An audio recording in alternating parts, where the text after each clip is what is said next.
ሰላም ጤና ይስጥልን እጅጉን የተወደዳችሁና የተከበራችሁ የአዲስ ስፖርት ቤተሰቦቻችን እንደምን አላችሁልን? ከእናንተው ከሆነው ከአዲስ ስፖርት የዩቲዩብ ቻናላችን አዳዲስ ስፖርታዊ ጉዳዮችን ልናካፍላችሁ እነሆ በዕለተ ሐሙስ የማለዳ የስፖርት የመረጃ ሰዓታችን ላይ በድጋሚ ተገናኘን።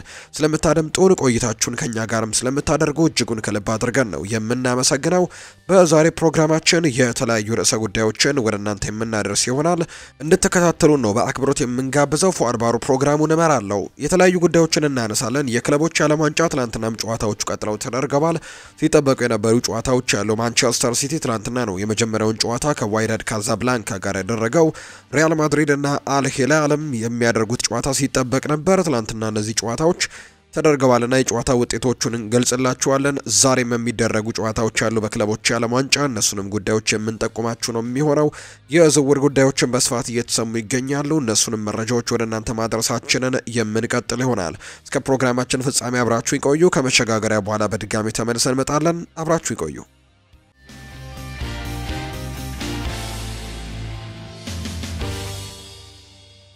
ትላንትና በዓለም ክለቦች ዋንጫ የተደረጉ ጨዋታዎችን ውጤቶች በማስቀደም እንጀምር። ትላንትና ሲጠበቁ የነበሩ ጨዋታዎች ያሉ ምሽት 1 ሰዓት ላይ ማንቸስተር ሲቲ ትላንትና ከሞሮኮ ክለብ ዋይዳድ ካዛብላንካ ጋር ያደረገው ጨዋታ በርካቶች ሲጠብቁት ነበር። ምክንያቱም የአውሮፓ ተሳታፊ ነው፣ የእንግሊዝ ተሳታፊ ነው ማንቸስተር ሲቲ እና በርከት ያሉ ተመልካቾች ይህንን ጨዋታ ሲጠብቁት ነበር። ማንቸስተር ሲቲ የፔፕ ጓርዲዮላ ቡድን ትላንትና የመጀመሪያውን ጨዋታ 2-0 በሆነ ውጤት በማሸነፍ ነው ውድድሩን የጀመረው። ዋይዳድ ካዛብላንካን 2-0 በሆነ ውጤት ማሸነፍ ችለዋል። አምና እንግዲህ የውድድር ዓመቱ ላይ ጥሩ እንቅስቃሴዎችን ማሳየት ያልቻለውና እንደተጠበቀው መሆን ያልቻለው የነበረው ፊል ፎደን በትናንትናው ጨዋታ ላይ ኮከብ የተባለበትን ፐርፎርማንስ አሳይቶ ወጥቷል። በጨዋታው ላይ ጎልም አሲስትም ማድረግ የቻለበትን አጋጣሚን የተመለከትነው። 2 ጎሎች ነው የተቆጠሩት። ሁለቱም ግቦች ላይ ቀጥተኛ አስተዋጽኦችን አድርጓል። ፊል ፎደን 1 ጎል አስቆጥሯል። ጀረሚ ዶኩ ደግሞ ቀሪውን 1 ጎል ያስቆጠረው ተጫዋች እንደሆነ ተመልክተናል። በጨዋታው ላይ በርከት ያሉ ጉዳዮች ሲጠበቁ ነበር። አንደኛው አዳዲስ ፈራሚዎቹን ጉዳይ የተመለከተ ነበር። በተለይ ትናንትና ቲያኒ ራይንደርስ እና እንዲሁ ደግሞ ራያን ሸርኪ በቋሚ አስተላለፍ ውስጥ የተካተቱበትን የጨዋታ መርሃ ግብር በትናንትናው ዕለት ተመልክተናል። ዋና የሚሏቸውን ተጫዋቾች በተለይ በቋሚ አስተላለፍ ውስጥ እንግዲህ አንዳንዶቹን ያልተጠቀሙም፣ ነገር ግን አብዛኞቹም ቢሆኑ ቋሚ መሆን የሚችሉ አይነት ተጫዋቾች ናቸው። ኤደርሰን በግብ ጠባቂነት ነበር። ሪኮ ሉዊስን፣ ቪቶር ሪየሽን፣ ናታናኬን እና ኒኮ ኦሪሊን ነው በተከላካይ ስፍራ ላይ የተጠቀሙት አሰልጣኝ ፔፕ ጓርዲዮላ። ቲጃኒ ራይንደርስን፣ ሳቪኒዮ፣ ፊል ፎደን፣ ራያን ሸርኪ፣ ጀረሚ ዶኩ እና ኦማር መርሙሽን ነው በቋሚ አስተላለፍ ውስጥ ትላንትን የተጠቀሙት። ከዛ በተጨማሪ ግን ኤርሊንግ ሃላንድ፣ ሮድሪ፣ ኤልካይ ጎንደዋን፣ ማቲያስ ኑኔስ እና ኦስካር ቦብ ደግሞ ተቀይረው የገቡ ተጫዋቾች እንደነበሩ በትላንትናው ዕለት ተመልክተናል። አዲሱ ፈራሚ ሮያን አይት ኑሪ በትላንትናው ጨዋታ ላይ የጨዋታ ተሳትፎን ማድረግ አልቻለም። እንዲሁ ደግሞ ትላንትና ካፕቴን ተደርጎ የተሰየመው በርናርዶ ሲልቫን በጨዋታው ላይ የጨዋታ ተሳትፎን ማድረግ አልቻለም። እንዲሁ ሌላኛው ደግሞ የተከላካይ ስፍራ ተጫዋች የሆነው ሄስኮ ቫርዲዮልም ጭምር ጨዋታው ላይ ምንም አይነት ደቂቃዎችን ያልተጫወቱ ተጫዋቾች ናቸው። ነገር ግን እነዚህን ተጫዋቾች ግን ትላንትና ተጠቅመዋል። ዋይዳድ ካዛብላንካንም በፊል ፎደን 2ኛው ደቂቃ ጎልና በጀረሚ ዶኩ 42ኛው ደቂቃ ጎል ባስቆጠሯቸው ግቦች 2-0 በሆነ ውጤት ያሸነፉበት ውጤትን ነው ይዘው መውጣት የቻሉት። በጨዋታው ላይ የሲቲው የተከላካይ ስፍራ ተጫዋች የሆነው ሪኮ ሉዊስ ቀይ ካርድ ተመልክቶ ከሜዳ የወጣበትን አጋጣሚም እንዲሁ ተመልክተናል። በ10 ተጫዋቾች ነው ጨዋታውን ለመጨረስ የተገደዱት። በጨዋታው እንግሊዛዊው ፊል ፎደን የጨዋታው ኮከብ ተብሎ የተመረጠው እሱ ነው። በቀጣይ ማንቸስተር ሲቲ በምድብ 2ኛ ጨዋታውን ከአል አይን ጋር ነው የሚያደርገው። በአንጻሩ ደግሞ የሞሮኮ ክለብ ዋይዳድ ካዛብላንካ ከሌላኛው የአውሮፓ ተወካይ ከዩቬንቱስ ጋር እሁድ ዕለት ጨዋታቸውን ያደርጋሉ። የሲቲ ጨዋታ ደግሞ ሰኞ ዕለት የሚደረግ መርሃ ግብር እንደሆነ ነው የወጣላቸው መርሃ ግብር የሚያሳየው። ሌላኛው ምሽት 4 ሰዓት ላይ የተደረገው ጨዋታ ነው። ይህም ሲጠበቅ የነበረ ጨዋታ ነው። ሪያል ማድሪድ እና የሳዑዲው ክለብ አል ሂላል ያደረጉት ጨዋታ ነው። ይህም ጨዋታ በርካቶች በጉጉት ይጠብቁታል። በሪያል ማድሪድ በኩል አዳዲስ ሰዎች በትናንትናው ጨዋታ ላይ ተመልክተናል። ትሬንት አሌክዛንደር አርኖልድ ትናንትና በቋሚ አስተላለፍ ውስጥ ተካቶ ጨዋታውን አድርጓል። ከዛ በተጨማሪ እንዲሁ ደግሞ አሰልጣኝ ሻቪ አሎንዞም እንግዲህ አዲስ ናቸውና ለዚህ ክለብ በእርግጥ በተጫዋችነት በርከት ያሉ ጊዜያቶችን አሳልፈዋል። ነገር ግን በአሰልጣኝነት ትናንትና የመጀመሪያ ጨዋታቸው ነው ይህንን ቡድን እየመሩ እንግዲህ የሄዱትና ትናንትናም እንግዲህ ለዚህ ቡድን ሌላኛው አዲስ ሰው እንደነበር በአሰልጣኝነቱ እንግዲህ ሌላኛው አዲስ ሰው እንደነበር ተመልክተናል። ከዛ በተጨማሪ ከቦርንመዝ ያስፈረሙት ዴን ሃውችሰንም ትናንትና በቋሚ አስተላለፍ ውስጥ የተካተተ ተጫዋች ነው። ትሬንትም በትናንትናው ጨዋታ በቋሚ አስተላለፍ ውስጥ ተመልክተናል። እነዚህ አዳዲሶቹ ፈራሚዎች በቋሚ አስተላለፍ ውስጥ የተካተቱ ናቸው። ቲቦ ኮርቱዋን በግብ ጠባቂነት፣ ትሬንት አሌክዛንደር አርኖልድ፣ ራኡል አሴንሲዮ፣ ዴን ሃውችሰን፣ ፋራን ጋርሲያ፣ ፌዴሪኮ ቫልቬርዴ፣ ኦሪዮል ሹዋሜኒ፣ ጁድ ቤሊንጋም፣ ሮድሪጎ፣ ጎንዛሎ ጋርሲያ እና ቪኒሲዮስ ጁኒየር ናቸው ትናንትና በሪያል ማድሪድ በኩል በቋሚ አስተላለፍ ውስጥ የተካተቱት። በአንጻሩ ሉካ ሞድሪች፣ አርዳ ጉሌር፣ ሉካስ ቫስኪዩስ፣ ብራሂም ዲያዝ እና ቪክቶር ሙኖዝ ደግሞ በትናንትናው ጨዋታ ተቀይረው ለሪያል ማድሪድ ጨዋታቸውን ያደረጉ ተጫዋቾች ናቸው። ከአልሂላል ጋር ያደረጉትን ጨዋታ ግን ሪያል ማድሪዶች 1-1 በሆነ ውጤት ነው ጨዋታውን ያጠናቀቁት። የሪያል ማድሪድን ግብ ጎንዛሎ ጋርሲያ ነው ያስቆጠረው። ከሮድሪጎ የተሻገረለትን ኳስ ነው ማስቆጠር የቻለው። በአንጻሩ ግን አልሂላልን አቻ ያደረገች ጎል የመጀመሪያ 45 የጨዋታ ክፍለ ጊዜ ሊጠናቀቅ አካባቢ ስል ሩበን ኔቬስ በፍጹም ቅጣት ምት ማስቆጠር ችሏል። በተለይ ደግሞ ራኡል አሴንሲዮ በሰራው ጥፋት ምክንያት ነው ይሄ የፍጹም ቅጣት ምት የተገኘውና ሩበን ኔቬስ ደግሞ ፖርቱጋላዊው የአማካይ ስፍራ ተጫዋች በውጤታማነት ቀይሮት ጨዋታው 1-1 በሆነ ውጤት እንዲጠናቀቅ አድርጎታል። ሪያል ማድሪድ በመጨረሻው ደቂቃ ላይ እንዲሁ የፍጹም ቅጣት ምትም አግኝተው ነበር። ነገር ግን ፌዴሪኮ ቫልቬርዴ ሳይጠቀምበት እንደቀረና ያሲን ቦኑ እንዳዳነበት ትላንትና ተመልክተናል። በአንጻራዊነት የትላንትናው ጨዋታ እንግዲህ በርከት ያሉ ተመልካቾች ተመልክተውታል። የሁለቱ ክለቦች ተጠባቂን ጨዋታ 62419 ተመልካቾች በማያሚ በሚገኘው ሃርድ ሮክ ስቴዲየም ተገኝተው ጨዋታውን መታደማቸውን ነው ሪፖርቶች እየወጡ የሚገኙት። የአልሂላሉ ግብ ጠባቂ ያሲን ቦኑ ይናገራል። እኔ ሁልጊዜም የፍጹም ቅጣት ምቶችን የሚወስኑት በእውቀትና በእድል ላይ ነው ብዬ አምናለሁ። እናም እኔ የዛሬውን የፍጹም ቅጣት ምት የማዳን እድሉ ነበረኝ፣ ምናልባት በሌላ ጊዜ ደግሞ ላላድን እችላለሁ ሲል ነው ያሲን ቦኑ ሀሳቡን የሰጠው። ሌላኛው የአልሂላሉ አሰልጣኝ የሆኑት እንዲሁ የኢንተር ሚላን አሰልጣኝ ነበሩ። በአውሮፓ ቻምፒየንስ ሊግ ፍጻሜ ጨዋታ ላይ ኢንተር ሚላንን እየመሩ በፓሪስ ሰን ዠርሜን እንደተሸነፉ እናስታውሳለን። ሲሞኔ ኢንዛጊ ጥሩ ግጥሚያ ነበር። ቡድኔን በተመለከተ በቅንጅቱ ዙሪያ በጣም ጥሩ ነበር። እናም በዓለም ላይ ካሉ ጠንካራ ክለቦች መካከል ከአንዱ ጋር ተጫውተን እንደዚህ ደግሞ መውጣታችንን የተጫወትንበት መንገድን ደግሞ በጣም ወድጄዋለሁ ሲሉ ነው ሲሞኔ ኢንዛጊ የተናገሩትና የሳዑዲው ክለብ አልሂላል ከሪያል ማድሪድ ጋር ያደረገውን ጨዋታ 1-1 በሆናቸው ውጤት ነው ጨዋታውን እያጠናቀቀው። በቀጣይ እንግዲህ በምድብ ሁለተኛ ጨዋታቸውን ሪያል ማድሪድ እሁድ ዕለት ከፓቹካ ጋር ጨዋታውን ያደርጋል። በአንጻሩ አልሂላል ደግሞ ሰኞ ከአርቢ ሳልዝበርግ ጋር ነው ጨዋታቸውን እንደሚያደርጉ የወጣላቸው መርሃ ግብር የሚያሳየው። የዓለም ክለቦች ዋንጫ እንግዲህ አሁንም እንደቀጠለ ይገኛል። ውድ ቤተሰቦቻችን በተለይ ደግሞ ሌላኛው አርቢ ሳልዝበርግ ደግሞ ፓቹካን 2-1 በሆነ ውጤት ያሸነፈበትም ሌሊት እንግዲህ የተደረገ ሌላኛው ጨዋታ ነው። ዛሬም ጨዋታዎች ቀጥለው ይደረጋሉ። ምሽት 1 ሰዓት ሲል የሚደረገው ጨዋታ ፓልሜራስ እና አልአህሊ የሚያደርጉት ጨዋታ ነው። የምድብ 1 ጨዋታ እንግዲህ ይመለሳል ወይም የምድብ 1 ሁለተኛ ጨዋታዎች ይመለሰው ይደረጋሉ። ሁሉም ምድቦች ጨዋታዎች ስለደረሳቸው እንግዲህ ዛሬ ደግሞ ፓልሜራስ እና አልሂላል የምድብ ሁለተኛ ጨዋታቸውን ያደርጋሉ። ይህ ጨዋታ ምሽት 1 ሰዓት ላይ ይደረጋል። የሊዮኔል ሜሲው ኢንተር ማያሚ ደግሞ ምሽት 4 ሰዓት ሲል ከፖርቶ ጋር ጨዋታውን የሚያደርግ ይሆናል ከፖርቱጋሉ ክለብ ጋር። ሌሊት ደግሞ 7 ሰዓት ላይ ሲያትል ሳውንደርስ እና አትሌቲኮ ማድሪድ የሚያደርጉት ጨዋታ እንዲሁ ይጠበቃል። ሌሊት 10 ሰዓት በአንጻሩ ደግሞ ፓሪስ ሰን ዠርሜን ከብራዚሉ ክለብ ቦታፎግ ጋር የሚያደርጉት ጨዋታ ደግሞ ሌሊት 10 ሰዓት ላይ የሚደረጉ መርሃ ግብሮች ናቸው። እነዚህ ዛሬ የሚደረጉ ጨዋታዎች እንደሆኑ ነው የወጣላቸው መርሃ ግብር የሚያሳየው። ሊቨርፑልን የተመለከቱ መረጃዎችን ደግሞ ወደ እናንተ እናደርስ ውድ ቤተሰቦቻችን። ሊቨርፑል አሌክዛንደር ኢሳክን አሁንም ለማስፈረም እድል ሊኖር እንደሚችልና ያንን እድል ለመጠቀም ደግሞ ሙከራዎችን ለማድረግ እቅዱ እንዳላቸው የሚያሳዩ ሪፖርቶች እየወጡ ነው። በዚህ ተጫዋች ላይ በፍጹም ተስፋ አልቆረጡም። አሁንም ድረስ አሌክዛንደር ኢሳክን በተመለከተ ሊቨርፑሎች ኒውካስል አሁንም አልሸጥም ሲል አጥብቆ ይናገራል። ሊቨርፑል የተረጋገጠ 100 ሚሊዮን ፓውንድ እና ጉርሻ ሊያቀርብም ይችላል። ይህም ደግሞ ለፍሎሪያን ቨርትስ ስምምነት ከደረሱት መጠን በላይ ሊሆን እንደሚችል የሚያሳዩ ሪፖርቶች እየወጡ ይገኛሉ። ነገር ግን ሊቨርፑል አሁንም ቢሆን የዚህ ተጫዋች አድናቂ ነው። ኒውካስል ዩናይትድ የመልቀቅ ምንም አይነት ሀሳብ የለውም። ነገር ግን የተጫዋች ኒውካስል ዩናይትድን የሚለቅ ከሆነ እንግዲህ ሊቨርፑሎች ይህንን ተጫዋች በምንም አይነት መንገድ ለማስፈረም እድሎችን መሞከር እንደሚፈልጉ የሚያሳዩ ሪፖርቶች ናቸው አሁን ላይ እየወጡ እንደሚገኙ ዘገባዎች ደግሞ እያሳዩን የሚገኘው። ሌላኛው እንግዲህ ኒውካስል አሁንም እሱን አልሸጥም ሲል ነው አጥብቆ እየተናገረ የሚገኘው። ሌላኛው የኒውካስል ዩናይትድ ተጫዋችም እንዲሁ ከሊቨርፑል ጋር ስሙ ይነሳል። ይሄኛውም ተጫዋች አንቶኒ ጎርደን ነው። የሊቨርፑል ፍላጎት ያለው ተጫዋች ሆኖ ቀጥሏል። እናም ሉዊስ ዲያዝ ከለቀቀ ደግሞ ሊመለከቱት የሚችሉት ተጫዋች አንቶኒ ጎርደን እንደሆነ ቤን ጃኮብስ መረጃውን እያጋራ ይገኛልና ሊቨርፑል አሁን ላይ የኒውካስል ዩናይትድ ሁለት ወሳኝ ተጫዋቾች ላይ ኢላማ ማድረጉን የሚያሳዩ ሪፖርቶች ናቸው እየሰማን የምንገኘው።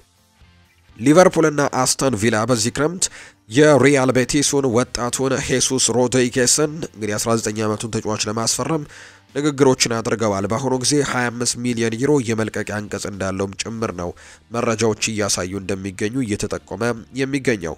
ሁለቱም ፌዴሪኮ ኪየዛና ዳርዊን ኑኔስ በዚህ ክረምት ይለቃሉ ተብሎ ይጠበቃል። አሁን ላይ ደግሞ ከአንድ ክለብ ጋር ለመቀላቀል ተስማምተዋል የሚሉ መረጃዎች እየወጡ ነው። በተለይ ወደ ጣሊያን የሚሰሙ መረጃዎች እነዚህን ነው እንግዲህ እያሰፈሩ የሚገኙት። ሁለቱም ማለትም ፌዴሪኮ ኪየዛና ዳርዊን ኑኔስ አሁን ላይ ናፖሊን ለመቀላቀል ፍላጎት አሳይተዋል ወይም ተስማምተዋል የሚል መረጃን እየወጣ ይገኛልና ሁለቱ የአጥቂ መስመር ተጫዋቾች ናፖሊን ሊቀላቀሉ እንደሚችሉ እየተገለጸ ነው። አርነ ስሎት በግንቦት ወር ላይ ሀሳቡን ሰጥቷል። ምናልባት ቡድኑ በቀጣይ አመት አሁን ላይ የሌለውን አንድ ወይም ደግሞ ሁለት ትልልቅ ተጫዋቾችን ሊያገኝ ይችላል።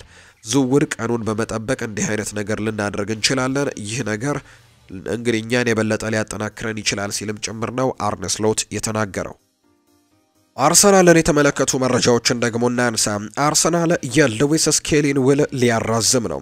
የሰሜን ለንደኑ ክለብ አርሰናል የማይልስ ሉዊስ ስኬሊን ኮንትራት ለረጅም ጊዜ ለማራዘም መቃረቡን የሚያሳዩ ሪፖርቶች ደግሞ እየወጡ ይገኛሉ። የ18 ዓመቱ ተጫዋች ማይልስ ሉዊስ ስኬሊ በአዲሱ ኮንትራት ከፍተኛ የደሞዝ ጭማሬ እንደሚደረግለት ጭምር ነው እየተገለጸ የሚገኘው።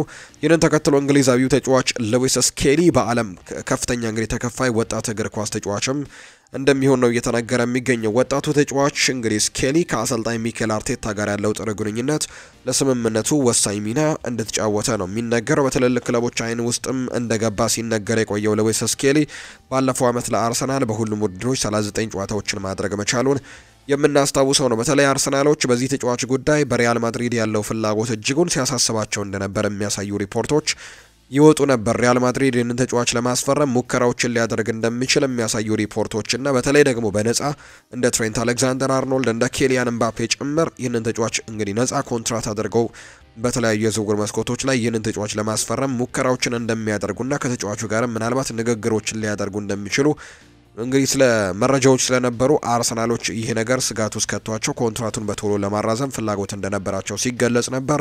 ትላንትና ይሄ ነገር እንግዲህ ተሳክቶላቸዋል። ሉዊስ ስኬሊ ኮንትራቱን ማራዘሙን የሚያሳዩ ሪፖርቶች ናቸው እየተገለጹ ኮንትራቱን ሊያራዝም እንደሆነ እየተገለጸ የሚገኘው አሁን ላይ ከስምምነት ደርሷል። አርሰናል ለቶማስ ፓርቴ ምትክ እየፈለገ እንደሚገኝ እየተገለጸ ይገኛል። እንግዲህ አሁን ላይ የአርሰናልና የቶማስ ፓርቴ ጉዳይ ያበቃለት ጉዳይ ሊሆን እንደሚችል እየተገለጸ ነው የሚገኘው። ምክንያቱም ተጫዋቹ በኮንትራት ጉዳይ ላይ ከአርሰናል ጋር ከስምምነት መድረስ አልቻለምና ምናልባት አርሰናሎች እንግዲህ ቶማስ ፓርቴን የሚያጡት ከሆነ ተተኪውን እያፈላለጉ ነው። የሲቪያውን አማካይ ደግሞ ሉሺያን አጉሜን ነው ማናገር መጀመራቸው እየተገለጸ የሚገኘው።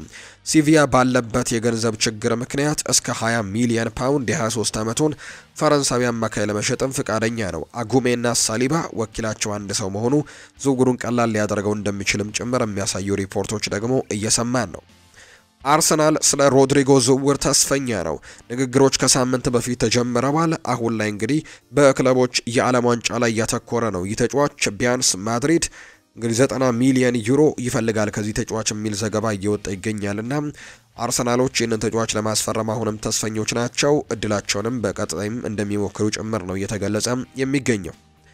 የቤንጃሚን ሼስኮ ወኪል ኤልቪስ እንግዲህ ይናገራል። በአርሰናልና በተጫዋቹ ስለሚናፈሱ ጉዳዮች ነው ጥርት ያለ ምላሽን ለመስጠት ሙከራ ያደረገው። እኛ ግልጽ የሆነ እቅድ አለን። ላይፕዚግን በፍጹም አናስገድዳቸውም ወይም አንጎዳቸውም። እኛ ነገሮችን በትክክለኛው መንገድ እንከውናቸዋለን ወይም ደግሞ ከነጭራሹ አናደርጋቸውም። ቤንጃሚን ሼስኮ ከዚህ የሚቀጥለው ወደ ልዩ ክለብና አሳማኝ ፕሮጀክት ወዳለው ክለብ ብቻ ነው የሚያመራው የሚል አይነት ሀሳብን ጭምር የቤንጃሚን ሼስኮ ወኪል ኤልቪስ እየተናገረ ይገኛልና ምናልባት ላይለቅም የሚችልበት እድል እንዳለ እየገለጸ ይገኛል። ነገር ግን የሚለቅ ከሆነ ግን አሳማኝ ፕሮጀክት ወዳለው ክለብ ነው የሚያመራው የሚል አይነት ሀሳብን ነው ወኪሉ እየሰጠም የሚገኘው። ከሮድሪጎ ጋር ቀደም ሳነሳ ሪያል ማድሪድ ሮድሪጎን በዚህ ክረምት እንዲለቅ ይፈቅድለታል የሚል መረጃም እንዲሁ እየሰማን እንገኛለን። ነገር ግን ተጫዋቹ መልቀቅ እንደሚፈልግ በግልጽ ከነገራቸው ብቻ ነው ይህንን ማድረግ የሚፈልጉት። ብራዚላዊው የፊት መስመር ተጫዋች ከአርሰናል ጋር ስሙ በደንብ ተያይዟል። ዝውውሩ ደግሞ 80 ሚሊዮን ዩሮ አካባቢ ሊፈጅ እንደሚችል ጭምር ፋብሪዚዮ ሮማኖ የሚያሳዩ ሪፖርቶችን ይፋ አድርጓል። ማንቸስተር ዩናይትድን ደግሞ የተመለከቱ መረጃዎችን ነው አሁን ደግሞ ወደ እናንተ የምናደርሰው። ዩናይትዶች ሁለተኛ ግብ ጠባቂያቸው አልታይ ባይንደርን ለመሸጥ እንቅስቃሴ ጀምረዋል። የአልታይ ባይንደር በዩናይትድ መቆየት ይፈልጋል። እንዲሁ ማንቸስተር ዩናይትድ የቡድኑን ቁጥር 2 ግብ ጠባቂ አልታይ ባይንደርን ለመሸጥ ደግሞ ለፈላጊ ክለቦች ጥያቄ በማንሳት ላይ ይገኛል ተብሏል። ክለቡ ማንቸስተር ዩናይትድም ግብ ጠባቂው አልታይ ባይንደርን ለእንግሊዙ ሳውዛምፕተን እህት ክለብ ለሆነው ጎትስፔ እንግዲህ ለመሸጥም ጥያቄ ማቅረቡ ተነስቷል። ይህ ቡድን የቱርክ እግር ኳስ ክለብ ሲሆን ከእንግሊዙ ሳውዛምፕተን ጋር በተመሳሳይ ስፖርት ሪፐብሊክ ግሩፕ የተሰኘ ተቋምም እንደሚተዳደር ጭምር ነው እየተነገረ የሚገኘውና ሆኖም ግን ግብ ጠባቂው አሁንም ቢሆን በማንቸስተር ዩናይትድ መቆየት እንደሚፈልግ ይገለጻል። ይህንን ካልቻለም ደግሞ ወደ ስፔን አሊያም ጣሊያን ማምራት እንጂ ዳግም ወደ ቱርክ ሱፐር ሊግ መጫወት እንደማይፈልግ እየተነገረ ይገኛል። ከታማኙ የቱርክ የመረጃ ምንጭ ነው ይህንን ዘገባ ያገኘ ነው። ጄደን ሳንቾ ወደ ሴሪኤው ክለብ እንግዲህ ሊያመራ የሚችልበት እድሎች ጠባብ እንደሆኑ እየተነገረ ነው። የጣሊያኑ ክለብ ናፖሊ ስዊዘርላንዳዊውን የግራ መስመር አጥቂ ዳን ንዴን ከቦሎኛ ለማስፈረም እንቅስቃሴ ማድረግ መጀመራቸው ይህንን ዝውውር እንዳያደርጉ ሊያደርጋቸው እንደሚችል የሚያሳዩ ሪፖርቶች ናቸው እየወጡ የሚገኙት።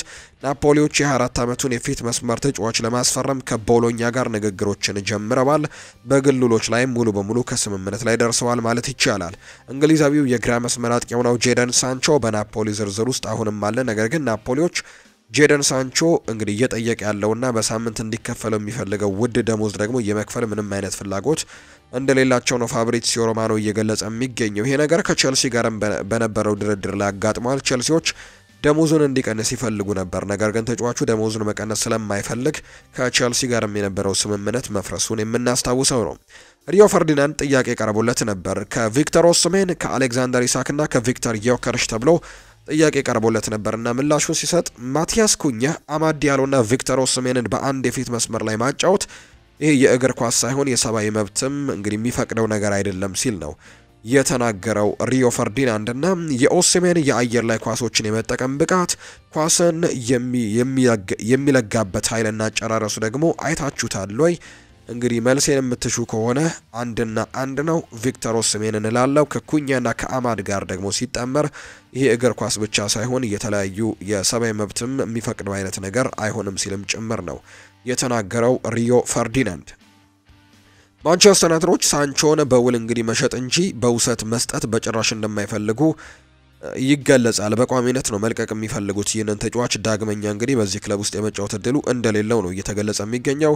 ናፖሊ ደግሞ በዚህ ክረምት ሳንቾን በውሰት እንጂ በቋሚነት የማስፈረም ፍላጎትም እንደሌላቸው የሚያሳዩ መረጃዎች ይወጣሉ። ከዛው ከጣሊያን ግን አንድ ተጫዋችን እንመልከት። ኢንተር ሚላኖች አሁንም ድረስ በራስመስ ሆይለንድ ዙሪያ ላይ ከማንቸስተር ዩናይትድ ጋር ንግግር ላይ እንደሆኑና ንግግር በማድረግ ላይ እንደሆኑ ጭምር የሚያሳዩ ሪፖርቶች እየወጡ ነው። በመጀመሪያ ምርጫቸው ተጫዋቹን በውሰት ውል ማስፈረም ሲሆን ያ የማይሳካ ከሆነ ግን በአነስተኛ የዝውውር ክፍያ ተጫዋቹን የግላቸው ለማድረግ እንደሚሞክሩ ጭምር ነው እየተገለጸ እንደሚገኝ ፋብሪዚዮ ሮማኖ መረጃውን እያጋራ ደግሞ የሚገኘው። ማንቸስተር ዩናይትዶች ብሪያን ኤምቤሞን ለማስፈረም እየሰሩ ይገኛሉ። ተጫዋቹም ቢሆን ማንቸስተር ዩናይትድን መቀላቀል እንደሚፈልግ ነው የሚነገረው። ዝውውሩ የመፈጸምና የመሳካት እድሉ በጣም ከፍተኛ ነው። ነገር ግን እስካሁን ድረስ ምንም የተጠናቀቀ ነገር እንደሌለ የሚያሳዩ ሪፖርቶች ደግሞ እየወጡ ነው። ብሪያን ኤምቤሞን ለማስፈረም አሁንም በትልቁ እየተንቀሳቀሱ ነው። ከክለቡ ጋር አሁንም ንግግሮችን እያደረጉ ነው። መፍትሄዎችንም ለመፈለግ ሙከራዎችን እያደረጉ ነው። ነገር ግን እስካሁን ምንም የተሳካ ነገር ባይኖርም በቀጣይ ግን ይህንን ተጫዋች እንግዲህ ለማስፈረም እንቅስቃሴያቸውን አጠናክረው እንደሚቀጥሉ የሚያሳዩ ሪፖርቶች ናቸው እየወጡ የሚገኙት። ማንቸስተር ዩናይትድ መፍትሄ ለማግኘት በየቀኑ ከብሬንትፈርድ ጋር ንግግር እያደረጉ ነው። እንደ ብራይተን እና ብሬንትፈርድ ያሉ ክለቦች ደግሞ በምርጥ ተጫዋቻቸው ላይ ሲደራደሩ ከባዶች እንደሆኑ ነው ፋብሪዚዮ ሮማኖ የሚገልጸው። ብሩኖ ባለፉት 3 የውድድር ዓመታት ከየትኛውም ተጫዋች በላይ በርካታ የግብ ዕድሎችን የፈጠረው እሱ ነው። 91፣ 114፣ 119 እንግዲህ እድሎችን መፍጠር የቻለበትን አጋጣሚ ተመልክተናልና ዳታዎች መሰብሰብ ከተጀመረበት ጊዜ አንስቶ ይህንን ማድረግ የቻለ ተጫዋች ብሩኖ ፈርናንዴዝ እንደሆነ ጭምር ነው እየተገለጸ የሚገኘው። ማንቸስተር ዩናይትዶችም ይህንን ተጫዋች በማቆየታቸው እጅጉን ደስተኞች እንደሆኑ ጭምር ነው እየተገለጸ የሚገኘው። ቪክተር ዮከርሽን በተመለከተ ፋብሪዚዮ ሮማኖ አንድ መረጃን ይፋ አድርጓል። ቪክተር ዮከርሽ ለማንቸስተር ዩናይትድ አይሆንም እንግዲህ ብሏል ብዬ አላስብም ሲል ነው ከዝውውር ጉዳይ ጋር በተያያዘ ዮከርሽ በዩናይትድ ጉዳይ ላይ አይሆንም ብሏል ብዬ አላስብም ሲል ይናገራል። እኔ እንደሚመስለኝ ቪክተር ዮከርሽ ከወኪሎቹ የመጀመሪያ ምርጫው አርሰናል እንደሆነ ነው የነገራቸው። እናም ደግሞ ለዩናይትድ ሰዎች ይህንኑ እንዲናገሩ ነው ያደረገው። ይህ ደግሞ የተለየ ነው፣ ምክንያቱ ሁኔታው በቀጣዮቹ ሳምንታት ውስጥ ሊቀየር ስለሚችል እንግዲህ የተለያዩ ጉዳዮችን ልንሰማ እንችላለን ሲልም ጭምር ነው ፋብሪዚዮ ሮማኖ ጉዳዩን በተመለከተ የቪክተር ዮከርሽን ዝውውር በተመለከተ አሁንም ሀሳቦችን እያጋራ የሚገኘው።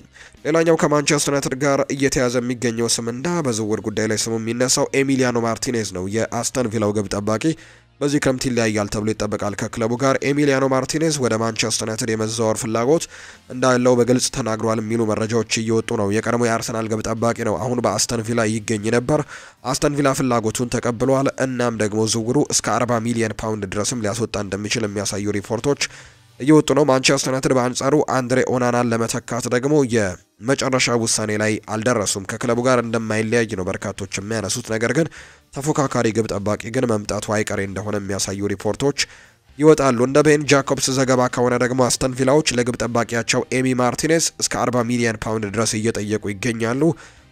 ለዚህም ደግሞ እንደ መመሪያ የሚከተሉት ኤሲ ሚላን የአንድ ዓመት ውል ለቀረው ግብ ጠባቂያቸው ማይክ ሜኞ እየጠየቁት ያለው ገንዘብን በተመለከተ ነው። እሱን ተመልክተው እንግዲህ አንድ ዓመት ለቀረው ኮንትራት እንግዲህ ይህን ያክል ገንዘብ ካወጣ ደግሞ ለእኛ ኤሚሊያኖ ማርቲኔዝ 40 ሚሊዮን ፓውንድ ይገባል የሚል አይነት ሀሳብን እየሰጡ ይገኛሉ። ሚላኖች እንግዲህ ማይክ ሜኞ ብሎ እንግዲህ ለመጣ የትኛውም ክለብ ወይም ቸልሲ ነው እንግዲህ በአብዛኛው እየጠየቀ የሚገኘው 25 ሚሊዮን ፓውንድ ከመጠየቁ ጋር ተያይዞ አስተን ቪላም የማርቲኔዝን ዋጋ ከፍ አድርጎታል ሲል ቤን ጃኮብስ በጋዜጣዊ መግለጫው ላይ እንዲሁ ይፋ አድርጎታል።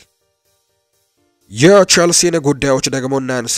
ሚካይሎ ሙድሪክ ክስ ቀርቦበታል። ዩክሬናዊው የለንደኑ ክለብ የቸልሲ የፊት መስመር ተጫዋች የሆነው ሚካይሎ ሙድሪክ ያልተፈቀደ ነገር ተጠቅመሃል በሚል ነው ክስ የቀረበበት። ተጫዋቹ በተደረገለት ምርመራ በውስጡ ይሄ ነገር መገኘቱን ተከትሎ የእግር ኳስ ጊዜያዊነት ታግዶ እንደሚገኝ ይታወቃል። አሁን ላይ ለበረከት ያሉ ጊዜያቶች ቡድኑን እያገለገለ አይገኝም። ቸልሲም በዚህ ተጫዋች ጉዳይ ላይ በተለይ ደግሞ በተጠቀመው ነገር ላይ ተስፋ እንደቆረጠ የሚያሳዩ ሪፖርቶች እየወጡ ነው።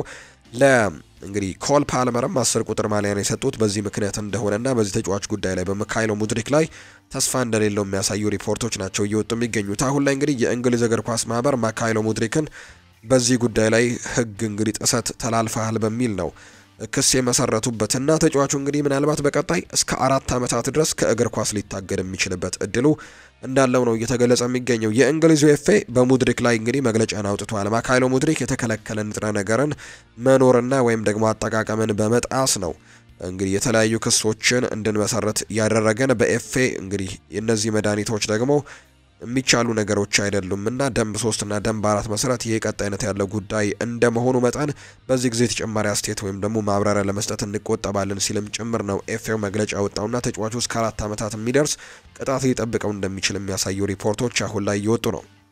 ለሁጎ ኤኪቲኬ ቸልሲ ከ3 ሳምንታት በፊት ደውለው ንግግር ያደረጉ ቢሆንም 85 ሚሊዮን ፓውንድ ውድ ነው ብለው እንደሚያምኑ እየተገለጸ ይገኛል። ዣኦ ፔድሮ በቸልሲ ቤት ተደናቂ ከሆኑ የፊት መስመር ተጫዋቾች አንደኛው ሲሆን ቸልሲዎች በተለያየ ቦታ ደግሞ መጫወት በመቻሉ የፕሪሚየር ሊግ ልምድ ስላለው እርሱን ፍላጎታቸው ዝርዝር ውስጥም አካተውታል የሚል መረጃ እየወጣ ይገኛል። በክረምቱ የዝውውር መስኮት እንግዲህ ቸልሲ ከያዛቸው የተጫዋቾች ዝርዝር ውስጥ ደግሞ አንደኛው የብራይተኑ ዣኦ ፔድሮ ነው።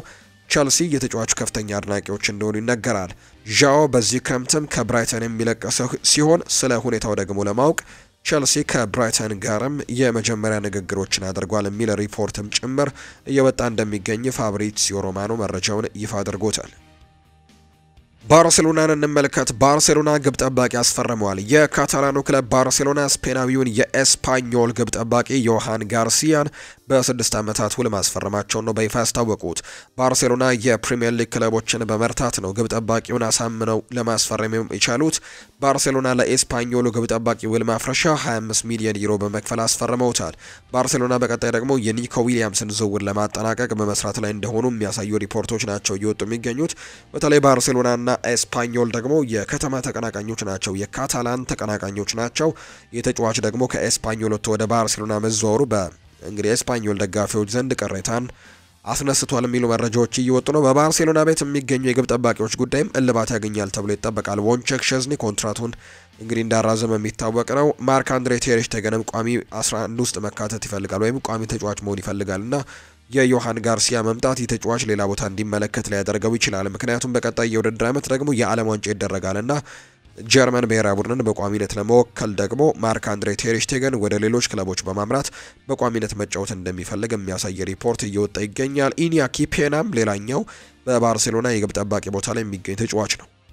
ማንቸስተር ሲቲን ደግሞ የተመለከቱ መረጃዎችን እናንሳም። ትላንትና እንግዲህ ካፕቴን ተደርጎ መሾሙ ይታወሳል። በርናርዶ ሲልቫ እንግዲህ ካፕቴን ሆኖ መሾሙን ተከትሎ አሁን ላይ በዚህ ክለብ የመቆየቱ እድል ሰፊ እንደሆነ የሚያሳዩ ሪፖርቶች መውጣታቸውን ተከትሎ ነው ፔፕ ጓርዲዮላ ይህንን ፖርቱጋላዊ ተጫዋች ካፕቴን ያደረጉት። በተለይ ደግሞ ፔፕ ጓርዲዮላ ለዚህ ተጫዋች አንድ ህግን ይሽረዋል። ከዚህ በፊት ራሳቸው አልነበሩም እንግዲህ የሚመርጡት ካፕቴን የቡድኑን ተጫዋቾችና የስታፍ አባላቱን በተለይ አሰልጣኞቹን ስታፍ አባላት በምርጫ ነበር እነዚህ ሰዎች እንዲመርጡ ነበር እድሎች የሚሰጡት። አብላጫውን ድምጽ ያገኘ ሰው ደግሞ ካፕቴን ሆኖ ይሾም ነበር። ከዚህ በፊት ካይል ዎከር የማንቸስተር ሲቲ ካፕቴን ሆነ ነበር። እንግዲህ ካይል ዎከር ከለቀቀ በኋላ ደግሞ ኬቨን ደብሮይና የዚህ ቡድን ካፕቴን ተደርጎ እንደነበር የምናስታውሰው ነው። አሁን ላይ ግን ማንቸስተር ሲቲዎች በርናርዶ ሲልቫን በካፕቴንነት ሰይመውታል። በርናርዶ ሲልቫ ይናገራል። ሪያድ ማህሬዝ ደውለው ሪያን አይትኑሪን እንድንከባከብ ነግሮኛል። ሪያድ የቅርብ ጓደኛዬ ነው። እናም ደግሞ እንረዳዋለን። እሱ ጥሩ ልምምድ ጀምሯል፣ ብዙ ተሰጥኦ አለው። እናም እዚህ ደግሞ ብዙ እንደሚረዳን ተስፋ አደርጋለሁ ሲልም ጭምር ነው ስለ አዲሱ ፈራሚያቸው አይትኑሪ በተመለከተ። አልጄሪያዊ ነው ተጫዋች። ሪያድ ማህሬዝም አልጄሪያዊ እንደሆነ ይታወቃልና ይተዋወቃሉ። ሪያን አይትኑሪ እንደውም መጀመሪያ ወደ ሲቲ ለመዘዋወር ሲፈልግ ያናገረው ሪያድ ማህሬዝን ነው። እንግዲህ ስለ ክለቡ በደንብ ጠይቆታል የሚሉ መረጃዎች ወጥተዋል። ስለዚህ አሁን የማንቸስተር ሲቲ ተጫዋች መሆኑን ተከትሎ ነው እንግዲህ ሪያድ ማህሬዝ ለበርናርዶ ሲልቫ ደውለው እንዲያላምደው ጭምር ምክሎችን የለገሰው። የሪያል ማድሪድን ጉዳዮች እንመልከት። ፌርላንድ ሜንዲስ ከጥቅምት ድረስ ወደ ሜዳ አይመለስም። በኤፕሪል መገባደጃ ላይ የጭን ጉዳት ያጋጠመው እንግዲህ ፈረንሳዊው የግራ ተመላላሽ ፌርላንድ ሜንዲ አሁን ላይ እስከ ኦክቶበር ድረስ ሙሉ በሙሉ ጤናማ የመሆን እድሉ አነስተኛ ነው ሲል ማርካ በአሁኑ ሰዓት ያወጣው መረጃ ያሳያል። ፈረንሳዊው ኢንተርናሽናል በኮፓ ዴልሬ ከባርሴሎና ጋር በተደረገው ጨዋታ ላይ ለ10 ደቂቃ ብቻ ተጫውቶ በደረሰበት ጉዳት ከሜዳ ተቀይሮ ሊወጣ ችሏል። ሆኖም ግን በሜዳ ላይ በደረሰበት የጡንቻ ጉዳት ለ3 ወራት ያክል ከሜዳ እንደሚርቅ በስፋት ሲገለጽ የቆየ ቢሆንም አሁን ላይ ግን የግራ መስመር ተከላካዩ በድጋሚ ለጨዋታ ሙሉ ለሙሉ ብቁ ለመሆን እስከ ጥቅምት ድረስም ጊዜ ሊወስድበት እንደሚችል የሚያሳዩ ሪፖርቶች ናቸው እየወጡ የሚገኙት። እንደ ማርካ ዘገባ ከሆነ ፋራን ጋርሲያ በሪያል ማድሪድ ስላለው የወደፊት ቆይታ ግምታዊ መረጃዎችን እያሳለፉ ቢመጡም በተጫዋቹ ቆይታ ዙሪያ በሙሉ የተረጋጋ መረጃ በዚህ ሰዓት አይሰማም። ስፔናዊው ተከላካይ ከፊፋ የዓለም ክለቦች ዋንጫ ጀምሮ በዕለት ተዕለት ትኩረቱና እንዲሁ ደግሞ እንደ ተጫዋቾችም ለማደግ ያለው ፍላጎት ለሻቪ አሎንዞ ለማሳየትም ሲጥር ተስተውሏል። ተከላካዩ ሚዲያዎች በሱ ላይ የሚዘግቡትን ወሬዎችም ከመረበሽ ይልቅ በልምምድ ሜዳ ላይ ጠንክሮ በመስራት ሻቪን አሳምኖ በቡድን ውስጥ እንግዲህ ለመቆየትም እና ለመታገልም ፍላጎት አለው። የጋርሲያ ክለብ ከመጀመሪያዎቹ ቀናት ጀምሮ በሪያል ማድሪድ አካዳሚ በላ ፋብሪካ የነበረውን ብሩህ ተስፋ ለሪያል ማድሪድ ዋናው ቡድን መጫወት ነው። ጋርሲያ በሻቪ ቡድን ውስጥም የሚያቆየው አሁን ባለው ኮንትራቱ ሳይሆን አሁንም ለቡድኑ የራሱ የሆነ ጉልህ አስተዋጽኦን ማድረግ እንደሚችል ስለሚያምን እንደሆነ መረጃዎች ይወጣሉ። ሪያል ማድሪድ በበኩሉ ተጫዋቹ ያለውን ኮንትራት ማክበሩን ይቀጥላል። እናም ደግሞ ተጫዋቹ በአስቸጋሪ ሁኔታዎች ውስጥም በሚሆኑበት ጊዜ እንዲለቁ አያስገድድም። ሆኖም ግን አንድ ትልቅ ነገር ካልተከሰተ በቀር ጋርሲያ በዚህ ክረምት በሳንቲያጎ ቤርናቢው ሊቆይ ይችላል። ምንም እንኳን ካሬራስን በአካል ብቃት ጉዳዮች ምክንያት ሜንዲም ትልቅ ችግር ውስጥ በመግባቱ ምክንያት ወደ ቡድኑ ይመጣል ተብሎ ቢታሰብም በአሁኑ ሰዓት ግን ጋርሲያ ካሬራስን ቢመጣም ሌላ ትልቅ ነገር ካልተከሰተ በስተቀር ክለቡን ይሰናበታል ተብሎ እንደማይጠበቅ መረጃዎች እያሳዩ ነው። ቶማስ ሙለር ከአሜሪካ ጥያቄ ቀርቦለታል። የአሜሪካ ሜጀር ሊግ ሶከሩ ክለብ ሲንሲናቲ ለቶማስ ሙለር የዝውውር ጥያቄ ማቅረቡን ነው የክለቡ ኃላፊዎች እየተናገሩ የሚገኙት። ቶማስ ሙለር በዚህ ክረምት የዓለም ክለቦች ዋንጫ በኋላ ከባየር ሚኒክ ጋር ከ25 ዓመታት በኋላ እንደሚለያይ ይፋ ተደርጓል። የሲንሲናቲ ክለብ ኃላፊ በበኩላቸው ቶማስ ሙለር ክለባቸውን እንዲቀላቀል ጥሩ ነገሮችን አቅርበውለታል በማለት ነው የተነገረው።